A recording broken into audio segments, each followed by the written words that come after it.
మరి ఒక నామం జీవజలపు ఊట. ఎంతమందికి సంతోషం కలుగుతుంది నామాలు వింటుంటే? ఏది హల్లెలూయా గట్టి చెప్పండి. చాలా ఆనందం. దేవుడు ఎవరో తెలుసుకుంటున్నాం అంతే. We are trying to know who God is. దేవుని తెలుసుకున్న కొలది దేవుని మీద నీకు గొప్ప విశ్వాసం పెరుగుతుంది, ప్రేమ పెరుగుతుంది కదా. దేవుడు ఉన్నాడనే ఒక ధైర్యం కలుగుతుంది. జీవజలపు ఊట, జీవజలపు ఊట is the fountain of the living waters.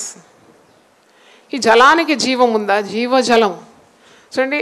ఒక అద్భుతం ఏంటంటే పరిశుద్ధ గ్రంథంలో జీవము, ఆయనే జీవమై ఉన్నాడు. ఆయన జీవం మనలో ఉంది. మనం చదివేది జీవపు మాటలు కలిగిన పరిశుద్ధ గ్రంథం. జీవవాక్యమును మనం అంగీకరిస్తున్నాము, జీవపు మార్గంలో నడుచుకుంటున్నాం. జీవ గ్రంథంలో మన పేర్లు లిఖింపబడింది. అంత జీవం, everything is connected to life. Hallelujah చెప్పండి ఒకసారి. అంటే మన తండ్రి జీవము గల దేవుడని, జీవజలపు ఊట అనే పేరు. ఇర్మియా గ్రంథం 2వ అధ్యాయం 13వ వచనంలో ఉంది. ప్రవక్త ప్రవచిస్తున్నాడు దేవుని మాటలు. నా జనులు 2 నేరములు చేసి ఉన్నారు, జీవజలపు ఊటనైనా నన్ను విడిచి ఉన్నారు. తమ కొరకు తొట్లను అనగా బద్దలై నీళ్లు నిలువని తొట్లను తొలిపించుకొనిచున్నారు. నా జనాలు 2 నేరాలు చేసినారు. ఒకటేమో జీవజలపు ఊటనైనా నన్ను విడిచినారు. 2వ నేరం ఏంటంటే వారి కొరకు తొట్లను తొలిపించుకున్నారు, నీళ్లు నిలువని తొట్లను తొలిపించుకుంటున్నారు. అంటే దేవుడు జీవజలపు ఊట. ఆయనని ఆకలి, దప్పిక, దాహం ఇవన్నీ కూడా తీర్చగలడు. మనుషులను ఆశ్రయించేవాడు శాపగ్రస్తుడు అని వాక్యంలో ఉంది. మనుషుల సహాయం వ్యర్థమని ఉన్నది. మనుషులను ఆశ్రయించడం కంటే దేవుని ఆశ్రయించట మేలని ఉన్నది. రాజులను నమ్ముకున్నట కంటే యెహోవాను ఆశ్రయించట మేలని ఉన్నది. ఎందుకంటే దేవుని ఆశ్రయిస్తే నీకే డోకా లేదు. ఇంకా ఎవడు యెహోవా మీద ఆశ పెట్టుకునో వాడే ధన్యుడు. ఎవనికి యాకోబు దేవుడు సహాయుడుగునో వాడే ధన్యుడు. ఒక రోగం వచ్చింది, వైద్యుని ఆశ్రయిస్తున్నావు, వైద్యుడు మందులు రాస్తున్నాడు, నువ్వు ఆ మందులు మింగుతున్నావు, ఆ ట్రీట్మెంట్ అంతా చేస్తున్నావు. కానీ వైద్యుడు కేవలం మందులు ఇస్తాడు, కానీ స్వస్థత ఎవరు ఇవ్వాలి? దేవుడే ఇవ్వాలి. దేవుని స్తోత్రం హల్లెలూయా. నువ్వు డబ్బులు పెట్టి గొప్ప ఇల్లు భవనం కట్టుకోవచ్చు, కానీ ఆ ఇంటిలో ఆ భవనంలో సమాధానం ఎవరు ఇవ్వాలి? దేవుడే. అది జీవజలపు ఊట. ఆయనలో ఏ కొదువలేదు. నీ బిడ్డలకు జ్ఞానం ఎవరు ఇవ్వాలి? ఆయన. బుద్ధి జ్ఞాన సర్వ సంపదలు ఆయన యందు గుప్తములైన. కాబట్టి అంటే ఈ లోకరీతిగా ఉన్న అవసరతలన్నీ కూడా తీరిపోతుంది.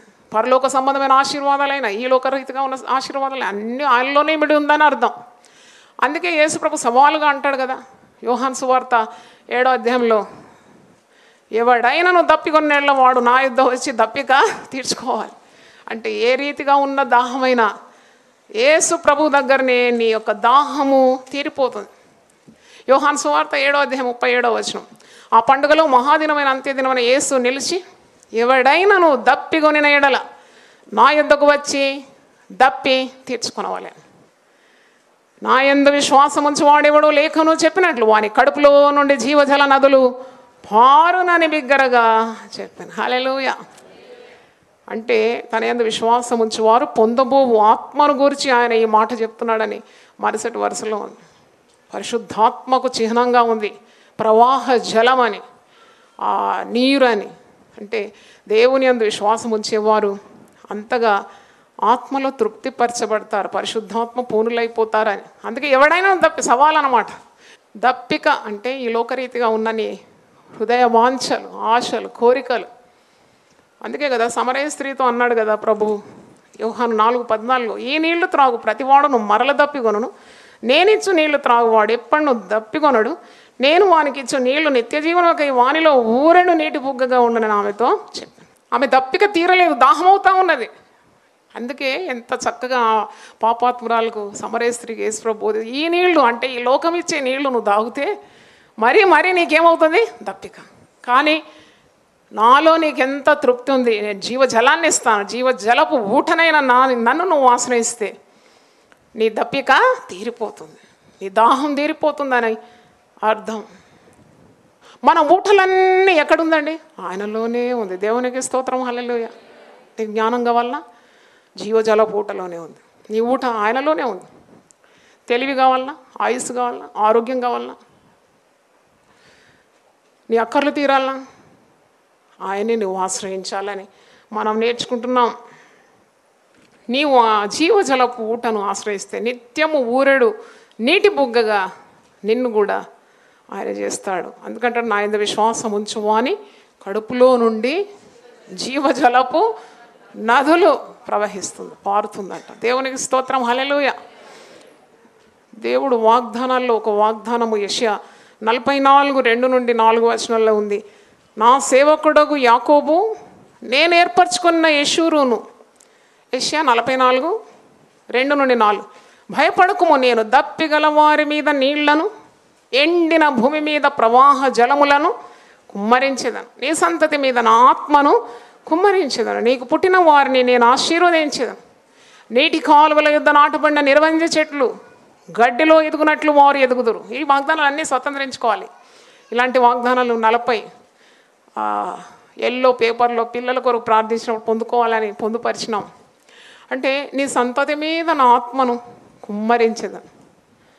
నీకు పుట్టిన వారిని నేను ఆశీర్వదించాను. అంటే ఆ జీవజలపు ఆ ప్రవాహము మన మీద, మన సంతతి మీద ఆయన కుమ్మరిస్తాడ. దప్పికొని వారి మీద నీళ్లను, ఎండిన భూమి మీద ప్రవాహ జలములను నేను కుమ్మరిస్తానని వాగ్దానం. ఈ వాగ్దానం ఎత్తిపట్టి ప్రార్థించాలి. దేవా, నువ్వు జీవజలపు ఊటవైనా ఉన్న కొరతలన్నీ నువ్వు తీర్చాలి, నాకు పుట్టిన వారిని నీ ఆత్మతో నింపాలి అని నువ్వు కోరుకోవాలి. దేవునికి స్తోత్రం, హల్లెలూయా. ద్రాక్షావల్లి, మరి ఒక నామం ద్రాక్షావల్లి. I'm the true vine. యేసుప్రభు అంటాడు కదా యోహాను సువార్త 15వ, నేను నిజమైన ద్రాక్ష. అంటే కారు ద్రాక్షలు కాసే ఆ వల్లీలు కూడా ఉన్నాయని అర్థం. అంటే నేనైతే నిజమైన, ఐఎమ్ ద ట్రూ వైన్. ఎందుకు ఈ మాట చెప్పినాడు యేసుప్రభు అంటే యోహాను సువార్త 14లో మనకు తెలుసు. యేసుప్రభు శిలువ మరణం కొరకు సిద్ధపడుతూ ఉన్నాడు. తన శిష్యులను కూడా తయారు చేస్తూ ఉన్నాడు. వారికి ఆదరణగా కొన్ని మాటలు ఇచ్చినాడు. నేను మిమ్మల్ని అనాథులుగా విడువను, నేను మీ వద్దకు వస్తాను. ఇవన్నీ మాటలు చెప్తూ ఉన్నాడు. నా యందు విశ్వాసం వస్తే నాకంటే గొప్ప కార్యాలు మీరు చేస్తారు, మీరు భయపడొద్దని, మీ హృదయం కలవరపడనియొద్దని ఇవన్నీ చెప్పిన తర్వాత 15వ అధ్యాయంకి వచ్చినప్పుడు నేనే నిజమైన ద్రాక్షావల్లిని అని చెప్తున్నాడు. నిజమైన ద్రాక్షావల్లి. నా తండ్రి వ్యవసాయకుడు. నాలో ఫలింపని ప్రతి తీగను ఆయన తీసి పారవేయను, ఫలించు ప్రతి తీగ మరి ఎక్కువగా ఫలింపవలనని దానిలోని పనికిరాని తీగలను తీసివేయను. యోహాను సువార్త 15వ అధ్యాయము మనం ఎప్పుడు ధ్యానిస్తాం కదా. ఆయనలో మనం ఉంటేనే మనము ఆయన సత్తువ, ఆయన సారమంతా పొందుకుంటాం. తీగ ద్రాక్షావల్లిలో ఉంటేనే ఆ ద్రాక్షావల్లి ఆ సారమంతా పొందుకుంటుంది, ఫలిస్తుంది. ఆ తీగ ద్రాక్షావల్లికి వేరై ఉంటే ఏమైపోతుంది? ఎండిపోయి ఏం చేస్తుంది? కొన్ని దినాలు అలాగే ఉంటుంది. కొన్ని చెట్లు మనం చూస్తాం కదా, ఒక భాగం అంతా ఎండిపోయి ఉంటుంది. ఏంటి, ఎందుకు ఈ భాగం ఎండిపోయిందని దగ్గర పోయి చూస్తే అది డీలింక్ అయిపోయింది అన్నమాట. ఆ మొద్దు నుండి, ఆ చెట్టు నుండి కొమ్మ వేరైనందుకే అది ఎండిపోయింది. మనం కూడా ప్రభువులోనే ఉండాలి, ఎప్పుడు ప్రభువునందు ఉండాలి. ప్రభు యొక్క శక్తిని మనము పొందుకోవాలి. ప్రభు ఆత్మను కలిగి ఉండాలి. ప్రభు మాటలకు విధేయులు కావాలి. ప్రభు ఆజ్ఞలను మనం తిరస్కరించకూడదు. అప్పుడే మనం ఆయనలో నిలిచి ఉన్నామని అర్థం. తీగ ద్రాక్షావల్లిలో నిలిచి ఉంటేనే అది ఫలిస్తుందని 4వ వచనం, నా యందు నిలిచి ఉండు, మీ యందు నేనును నిలిచి. తీగ ద్రాక్షావల్లిలో నిలిచి ఉంటేనే కానీ తనంతట తానే ఎలాగ ఫలింపదో అలాగే నా యందు నిలిచి ఉంటేనే కానీ మీరును ఫలింపరు. హల్లెలూయా. ఫలిస్తూ ఉంటాం. కుటుంబ జీవితం కానీ, వ్యక్తిగత జీవితం కానీ, సంఘ జీవితం కానీ, దాంట్లో జీవం ఉన్నది కాబట్టి ఆ జీవము వృద్ధిపరుస్తూ ఉంటుంది. జీవం ఉన్నది ప్రతిది కూడా పెరుగుతుంది కదండి. దేవునికి స్తోత్రం, హల్లెలూయా. మన సంఘం పెరుగుతూ ఉంది. మీరు గమనిస్తున్నారా లేదు? కొమ్మ వస్తుంది. ఒక ఆల్ నైట్ అని ఒక కొమ్మ వచ్చింది కదా, ఉపవాస ప్రార్థన, ఇంకొక చిగురిచ్చింది అనమాట. అంటే ఈ సంఘం ఏమవుతుంది? పెరుగుతూ ఉంది. నామముల శీర్షికంటే ఇంకొక కొమ్మ, రెమ్మ, అంటే ఇలాగూ అభివృద్ధి పొందుతుంది. ఎందుకు? మనలో క్రీస్తు జీవము ఉన్నది. హల్లెలూయా. జీవం లేకుండా ఎలా పెరుగుతుంది? నిజం, ఆయనలో మనం నిలిచి ఉండాలి. సంతోషం ఏంటంటే మన సంఘంలో ఒక కార్యక్రమం అంటూ జరగని దినము లేదండి. ఈరోజు చర్చ్కు హాలిడే అని ఎప్పుడు కూడా తలుపులు వేసామా? మీరు ఎప్పుడైనా తలుపులు తాళం ఉండడం చూసారా? అక్కడ ఆల్ నైట్ అయితే ఉంటే కూడా ఇక్కడ ఒక వ్యక్తిని ఫోన్ దగ్గర పెట్టి ఇది జీవం గల సంఘంగానే ఉందన్నమాట. ఎవరైనా వచ్చినా ఆదుకోవడానికి, మరి ప్రార్థన చేయడానికి, వారికి అడ్రస్ చెప్పడానికి. అంటే 24 గంటల పరిచర్యలో మన సంఘాన్ని దేవుడు వాడుకుంటున్నాడు. అంటే మనము ఆయన యందు నిలిచి ఉన్నాము. దేవునికి స్తోత్రం. తీగ ద్రాక్షావల్లిలో నిలిచి ఉంటేనే అది ఫలిస్తుంది. నీవు కూడా అలాగే నిలిచి ఉండడం అంటే దేవుని విధేయత చూపడం, దేవుని ప్రేమ కలిగి ఉండడం, ప్రార్థన, వాక్యము, సహవాసం, మందిరానికి రావడం, ప్రభు బలలో పాల్గొనడం అంటే నిలిచి ఉండడం. అపోస్తలులు 4 కార్యాలు చేసినారు కదా. వారు ప్రార్థన యందు, సహవాసమందు, వాక్యమందు, రొట్టె విరిచిటి ఎడతెగక ఉన్నారు అన్నమాట. అలాగే ద్రాక్షావల్లి అయిన క్రీస్తులో నీవు నిలిచి ఉండడం అంటే అదే. 5వ వచనంలో ఉంది కదా, ఎవడు నా యందు నిలిచి ఉండునో నేను ఎవని యందు నిలిచి ఉందునో వాడు బహుగా ఫలించును. 8వ వచనంలో ఉంది, మీరు బహుగా ఫలించడం వల్ల నా తండ్రి మహిమపరచవాడు. ఇందువల్ల మీరు నా శిష్యులగుదురు. 7వ వచనంలో ఒక గొప్ప వాగ్దానం ఉంది. ద్రాక్షావల్లి అయిన క్రీస్తులో నీవు నిలిచి ఉంటే 7వ వచనంలో గొప్ప వాగ్దానం ఏంటో చదవండి, అందరం కలిసి చదువుదాం. నా యందు మీరును మీ యందు నా మాటలను నిలిచి ఉండిన ఎడల మీకు ఏది ఇష్టమో అడుగుడి, అది మీకు అనుగ్రహం. చప్పట్లు కొట్టి దేవుని స్తుతించు. హల్లెలూయా. ఆయనలో నిలిచి ఉంటే నీకు ఎందుకు ఆయన నీవు అడిగింది ఇవ్వడు? నా పేరట మీరు నన్ను ఏమడిగినా నేను దాన్ని చేస్తానన్నాడు కదా. ఆయనలో నువ్వు నిలిచి ఉన్నప్పుడు, తీగ ఏ విధంగా ద్రాక్షావల్లిలో నిలిచి ఉంటేనే ఫలిస్తుంది, అలాగే నువ్వు ఆయనలో నిలిచి ఉండి ఆయన మాటలు నీ యందు నిలిచి ఉన్నప్పుడు మీకేది ఇష్టమో అడుగుడి, అది నేను మీకు అనుగ్రహిస్తానన్నాడు. దేవునికి స్తోత్రం. హల్లెలూయా. ఇదే మన విశ్వాసం. యేసు ప్రభు మనకు నిజమైన ద్రాక్షావల్లిగా ఉన్నాడని మనకు అర్థమవుతుంది. ఫలించాలి, మనం ఫలించాలి. అదొక గొప్ప బాధ్యత. నువ్వు నిలిచి ఉండడం మాత్రం కాదు, నిలిచి ఉండాలి. నువ్వు ప్రభు కొరకు ఏం చేయాలి? ఫలించాలి. ఫలింపని ఏ చెట్టును కూడా మన పెరట్లో పెట్టుకోం. ఎరువు తినేస్తుంది, నీళ్లు తాగుతుంది, కానీ భూమి కూడా ఆక్రమించుకుంటుంది. కానీ ఒక్క కాయ లేదు, ఒక పండు లేదంటే నువ్వేం చేస్తావు? వెంటనే దానికి ఏం పెడతావు? గొడ్డలి పెడతావు, దాన్ని నరికేస్తావు, గోడ మీద బారేస్తావు. అట్టి ఎండిన వాటిని అన్నిటి పోగు చేసి నిప్పు తగిలిస్తారు. అంటే అలాగూ నరకపాత్రులు మనం కాకూడదని దేవుడు మనకిచ్చిన రక్షణ అనుభవం, ఇచ్చిన ఆశీర్వాదాలు, ఇవన్నీ కూడా ప్రభు యొక్క రాజ్య వ్యాప్తి కొరకు నువ్వేం చేయాలి? వాడాలి. దేవునికి స్తోత్రం. ప్రభు కొరకు ఫలించడం అంటే ప్రభు సువార్త చాటించడం, ప్రభు మందిరానికి కొందరు నడిపించడం, రోగులను దర్శించడం, ప్రార్థన చేయడం, వాక్యాన్ని బోధించడం, బాధలో ఉండేవారిని ఆదుకోవడం, పేద బీద వారిని సహాయం చేయడం, ఇవన్నీ కూడా ప్రభు స్వభావాలే కదా. కాబట్టి నువ్వు ఫలిస్తున్నావు, ప్రభు కొరకు ఫలిస్తున్నట్టు అని అర్థం. నువ్వు యేసు ప్రభువు నిజమైన ద్రాక్షవల్లిలో నిలిచి ఉండి ఆయన స్వభావాన్ని లోకానికి అందిస్తున్నావు. ఆయన పేరట నువ్వు పనులు చేస్తున్నావు, అది ఇతరులకు దీవెనకరంగా మారుతుంది.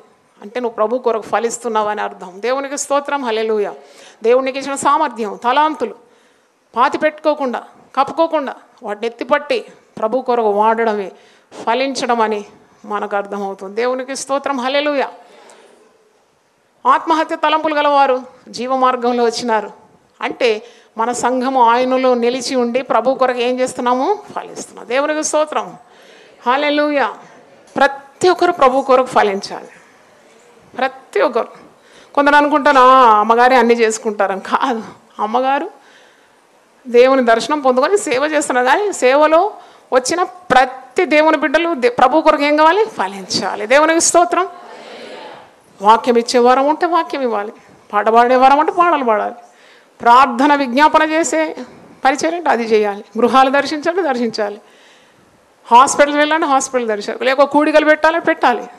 అంటే నువ్వు అనేక ఆత్మలను నరకము నుండి విడిపించాలి. దేవునికి స్తోత్రం. పరలోక రాజ్యాన్ని చేర్చాలి.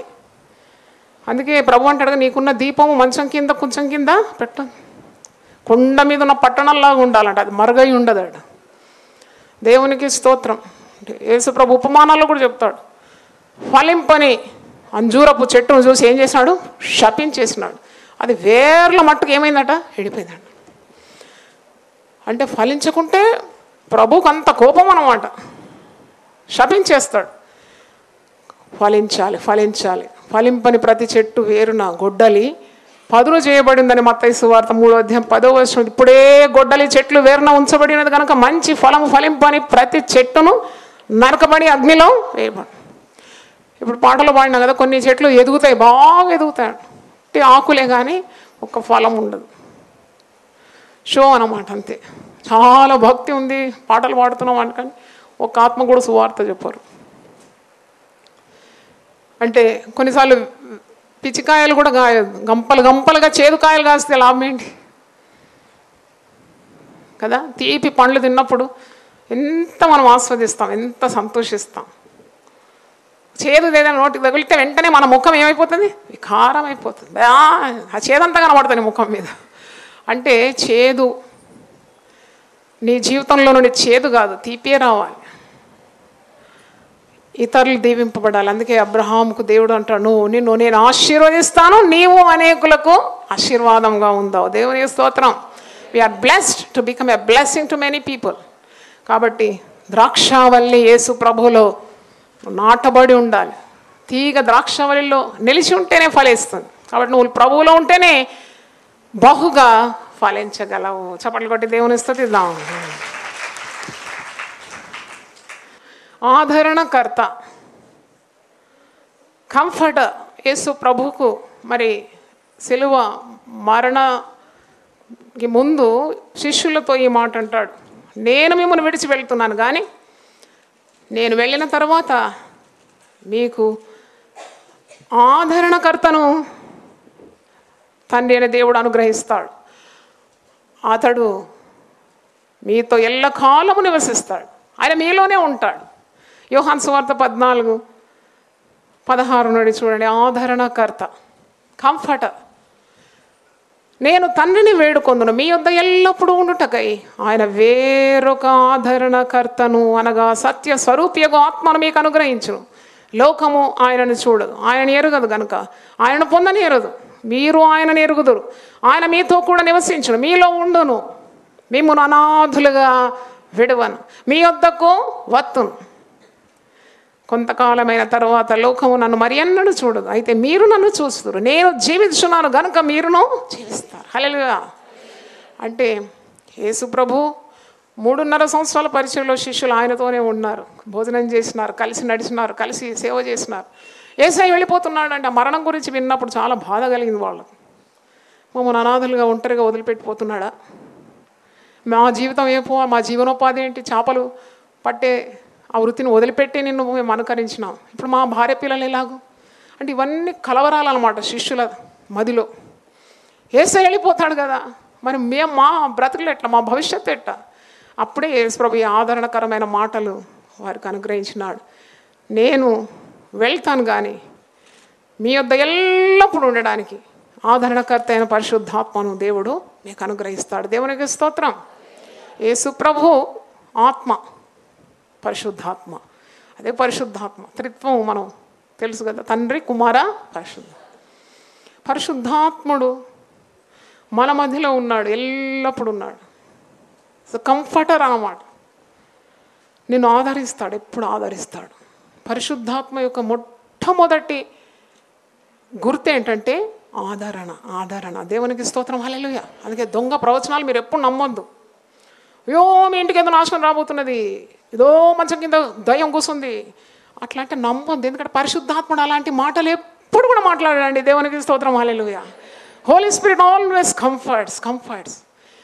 గద్దింపులు వస్తాయి వాక్యంలో. వాక్యం అందించినప్పుడు పరిశుద్ధాత్ముడు గద్దిస్తాడు. ఎందుకంటే దేవుడు తాను ప్రేమించి వారిని ఏం చేస్తాడు, గద్దిస్తాడు, శిక్షిస్తాడు, సరైన త్రోవలో నడిపిస్తాడు. కానీ లేనిపోని కబుర్లు చెప్పాడు పరిశుద్ధాత్ముడు. జాగ్రత్త, మిమ్మల్ని ఎవరు మోసపరచకుండా చూసుకోండి. ఇంటికి రాగానే సాపేసి కూర్చోబెట్టి చెప్పండి, మా గురించి చెప్పండి, మీ గురించి అన్ని దీంట్లో ఉంది కదండి. దేవునికి స్తోత్రం. హల్లెలూయా. దీన్ని మించిన మాటలు ఎవరు చెప్తారు మీకు? ఇది చదవడానికి చేత కాదు, రెడీమేడ్ స్టఫ్ కావాలి. అంత దొంగ మాటలు, కబూర్లు, అబద్ధాలు, అవి నమ్మకూడదు. మనకు ఎప్పుడు కూడా పరిశుద్ధాత్ముడు తోడున్నాడు, ఆదరణకర్త. He's called the comforter. ఆయన నీకు దేవుని మాటలు జ్ఞాపకం చేస్తాడంట. నీ పరిస్థితికి తగిన మాట నీకు వస్తుందంటే చూడండి, నీకు రోగం వచ్చింది, భయం కలిగింది, వెంటనే ఒక వాగ్దానం గుర్తొస్తుంది, నిన్ను స్వస్థపరచు యెహోవాను నేనే అని ఎవరు గుర్తు చేస్తున్నారండి? ఆదరణకర్త అయిన పరిశుద్ధ. చప్పట్లు కొట్టి దేవుని స్తుతిద్దాం. అయ్యో మా పరిస్థితి ఎలాగో, మా పిల్లలు ఎలాగంటే, నేను నిన్ను నిశ్చయముగా ఆశీర్వదిస్తానని ఎవరు పలుకుతున్నారండి? పరిశుద్ధ. అయ్యో నాకెవ్వరు లేని లోకంలో అంటే, నిన్ను విడువను, నిన్ను బొత్తిగా నాశనము చెయ్య ఎవరంటున్నారండి మాట? ఆదరణకర్త. ఆదరణకర్త నీకు సరిగ్గా సమయానికి చక్కని సరిపోయిన వాక్యాన్ని, వాగ్దానాన్ని గుర్తు చేస్తున్నాడని యోహాను సువార్త 14:26 చూడండి. ఆదరణకర్త అనగా తండ్రి నా నామమున పంపబో పరిశుద్ధాత్మ సమస్తమును మీకు బోధించి నేను మీతో చెప్పిన సంగతులన్నిటినీ మీకు జ్ఞాపకము చేయ. హల్లెలూయా. లేకుంటే ఎక్కడ నుండి నీకు ఆ వాక్యాలు జ్ఞాపకానికి వస్తున్నాయి? ఇంత పిడికెడంతా మెదడు కదా. మీరు మేక మెదడు చూసినారు కదా, బ్రెయిన్ ఫ్రై చేసుకుంటారు కదా, ఇంత మెదడు. దాంట్లో మనది కూడా అలాగే ఉంటుంది, పిడికెడంతా. దాంట్లో దేవుని వాగ్దానాలు గుర్తుకు రావాలి, నిన్ను ఆదరించాలి, నీకు నెమ్మది ధైర్యం కావాలి అని అంటే కేవలం అది ఎవరి కార్యం అండి? పరిశుద్ధాత్మ కార్యం. పరిశుద్ధాత్మ పేరేంటి? ఆదరణకర్త. దేవుని స్తోత్రం. హల్లెలూయా. పరిశుద్ధాత్ముడు నీకు సమస్తము జ్ఞాపకం చేస్తున్నాడు. ఆదరణకర్త నేను సరైన మార్గంలో నడిపిస్తాడు. సత్యస్వరూపి యొక్క ఆత్మ పరిశుద్ధాత్ముడు సర్వసత్యంలోకి నడిపిస్తాడు, నీకు బోధిస్తాడు. Whispering of the holy spirit. చూడండి, గుసగుసలు మాట్లాడతాడు నీతో. చాలా ప్రేమించిన వాళ్ళు మెల్లగా మనతో చెవులో మాట్లాడతారు కదా. ఐ లవ్ యూ అంటారు అనుకో, అంటే నిన్ను ప్రేమిస్తున్నాను. ప్రేమ అంటే చెడ్డదా కదా? ఒకవేళ ఒక తండ్రి ఒక పాపతో అనొచ్చు కదా, తన బిడ్డతో అంటాడు, లేక తల్లి తన కుమారునితో, భార్య లేక భర్తతో ఆ మెల్లగా ప్రేమ కలిగిన మాటలు మాట్లాడిన రీతిగా పరిశుద్ధాత్ముడు నీకు చెవుల్లో గుసగుసలాడుతుంటాడు అన్నమాట. నీకు ఆరోగ్యం నేను ఇస్తాను, నీ పిల్లలను నేను ఆశీర్వదిస్తాను, నీ భర్తకు మారు మనసు నేను ఇస్తాను, నీకు వ్యాపారంలో లాభము ఇస్తాను, నువ్వెన్నడూ పడిపోవు, చెడిపోవు అని ఈ మాటలన్నీ ఆదరణకర్త అయిన పరిశుద్ధాత్ముడు నీకు బోధిస్తూ నీకు దేవుని యేసుప్రభు చెప్పిన మాటలన్నీ ఏం చేస్తున్నాడట? జ్ఞాపకము చేస్తున్నాడు. చప్పట్లు కొట్టి దేవుని స్తుతిద్దాం. అందుకే పరిశుద్ధాత్మ ఎల్లకాలం మనతో ఉంటుంది. యేసుప్రభు శారీరకంగా మన మధ్యలో లేడు. యేసుప్రభు శరీరధారిగా ఉన్నప్పుడు ఆ యెరూషలేము, ఆ పరిసర ప్రాంతాల్లో ఉండే వ్యక్తులే యేసుప్రభుని చూసినారు. కానీ ఆయన ఆత్మరూపిగా ఇప్పుడు సర్వవ్యాపిగా భూలోకమంతటా సంచరిస్తున్నాడు పరిశుద్ధాత్మ రూపంలో. దేవునికి స్తోత్రం. హల్లెలూయా. ఆ పరిశుద్ధాత్ముడు సదాకాలం మనతో తోడుగా ఉన్నాడు. హల్లెలూయా. కనుక మనకు గొప్ప ఆదరణ. మనము అనాథులము కాము. అందుకే ప్రభువు మిమ్మల్ని అనాథులుగా నేను విడవను, పరిశుద్ధాత్మను ఆదరణకర్తను మీకు అనుగ్రహిస్తున్నానని. ఎంతమంది భయభీతుల్లో ఉన్నారు, వాళ్ళకి భయం అవసరమే లేదు కదా. నువ్వు పరిశుద్ధాత్మ శక్తితో నింపబడితే నీకు ఎవరి మాటలు అవసరం లేదు, ఎవరి సోద చెప్పుడు అవసరమే లేదు. దేవుని మాటలు. దీన్ని మించిన ప్రవచనం ఎక్కడుంది? ఇదే కదా ప్రవచనాల ఘని. ఈ ప్రవచన వాక్యం వినువాడు ధన్యుడు, చదువువాడు ధన్యుడు, గైకొనువాడు ధన్యుడు. హల్లెలూయా. చప్పట్లు కొట్టి దేవుని స్తుతిద్దాం. ఇదే ప్రవచనం. ఇందుకు మించిన ప్రవచనం వినకూడదు మీరు. దీంట్లో ఉంటేనే నమ్మాలి. చూడండి, అలాగూ ఎన్నెన్నో ఇబ్బందులు ప్రజలకు ఈ అంత్యకాలంలో ఇలాంటి అబద్ధ బోధకులు, అబద్ధ ప్రవక్తలు లేస్తారని వాక్యములు సెలవిస్తుంది. కాబట్టి చాలా జాగ్రత్తగా ఉండాలి. దేవుని యొక్క నామములు మనం ధ్యానిస్తున్నప్పుడు ఆయన స్వభావాలు ఏంటో తెలుసుకుంటున్నాం.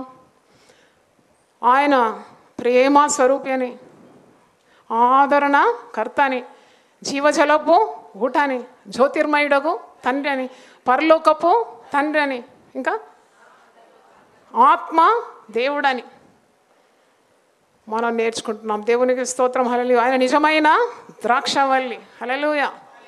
నేను నామములు పలుకుంటా, రెండు చేతులు ఎత్తి దేవుని స్తుతించి గట్టిగా హల్లెలూయా చెప్పాలి. జీవజలపు ఊట, ద్రాక్షవల్లి, ఆదరణకర్త. తలలు వంచండి, ప్రార్థన చేసుకుందాం. ప్రభువా, ఈరోజు మా అందరితో మాట్లాడినావు. ద్రాక్షవల్లివని, ఆదరణ కర్తవని ప్రభువా, ఎన్నెన్ని రీతుల్లో మేము నీ స్వభావాలను తెలుసుకున్నాం. ఎండిన భూమి మీద ప్రవాహ జలాన్ని పంపిస్తానన్నావు. మా సంఘం మీద నీ ఆత్మను కుమ్మరించాలని మేము కోరుతున్నాం. శ్రేష్టమైన ప్రతి ఆశీర్వాదం ఇస్తానన్నావు, సంపూర్ణమైన ప్రతి వరం ఇస్తానన్నావు. నా ఇది నిలిచి ఉంటే మీకు ఇష్టమైనదో ఏదో అడుగుడి, నేను అవి ఇస్తానని సెలవిచ్చినావు. కాబట్టి ప్రతి వ్యక్తికి అవసరమైన కార్యాలు మీరు వారి జీవితంలో నెరవేర్చమని మేము ప్రార్థిస్తున్నాం. ప్రభువా, ఫలభరితమైన జీవితం మాకందరికీ దయచేయండి. కుటుంబ సమస్యలుంటే తొలగించండి, ఆరోగ్య సమస్యలుంటే తొలగించండి నాయన, భయభీతులుంటే తొలగించండి. ఓ దేవానికి స్తోత్రం. యవనస్తుల కొరకు కూడా ప్రార్థిస్తున్నాను. కుటుంబాల్లో శాంతి సమాధానాలు దయచేయండి. రక్షణ లేని వారికి మీరు రక్షణ దయచేయండి. పరిశుద్ధాత్మ లేని వారికి నీ ఆత్మను దయచేయండి. సకల ఆశీర్వాదాలతో మమ్మను నింపుమని యేసు నామములో అడిగి వేడుకుంటున్నాను తండ్రి. ఆమేన్. హల్లెలూయా, హల్లెలూయా.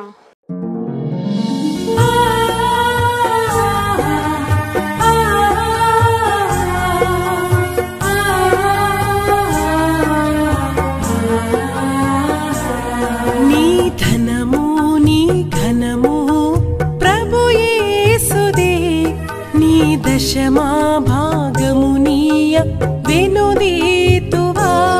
నీ ధనము నీ ఘనము ప్రభు యేసుదే, నీ దశమా భాగము నీయ వెనుదీతువా. ధరలోన ధనధాన్యములనీయగా కరుణించి కాపాడి రక్షింపగా. ధరలోన ధనధాన్యములనీయగా కరుణించి కాపాడి రక్షింపగా. పరలోకనాదుండు నీకీయగా మరి యేసు కొరకీయ వెనుదీతువా. పరలోకనాథుండు నీకీయగా మరి యేసు కొరకీయ వెనుదీతువా. నీ ధనము నీ ఘనము ప్రభు యేసుదే, నీ దశమా భాగము నీయ వెనుదీతువా. పాడి పంటలు ప్రభువు నీకీయగా కూడు గుట్టలు నీకు దయచేయగా. పాడి పంటలు ప్రభువు నీకీయగా కూడు గుట్టలు నీకు దయచేయగా. వీడంగ ప్రభు యేసు నామంబును గడువేల ప్రభుకీయను క్రైస్తవా. వేడంగ ప్రభు యేసు నామంబును గడువేల ప్రభుకీయను క్రైస్తవా.